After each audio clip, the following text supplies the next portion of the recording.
आईला शस्त्रक्रियेसाठी 5 लाख हवे आहेत. अनघाला विचारलं तर ती कदाचित नकार देईल. मी तिला न सांगताच पैसे पाठवून देतो. समीर, घरच्या नूतनीकरणासाठी आपण जे पैसे साठवले होते त्यातून थोडे काढूया का?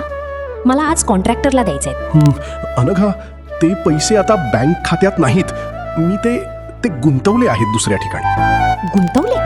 पण हे तर तुझ्या आईच्या खात्यावर ट्रान्सफर झालेत. समीर, तू माझ्यापासून हे इतकं मोठं गुपित का ठेवलंस? मला वाटलं तुला आवडणार नाही.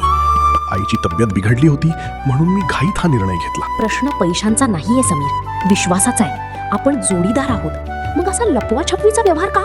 आज माझ्या मनात अविश्वासाची भिंत उभी राहिलीये. मला माफ करा नका.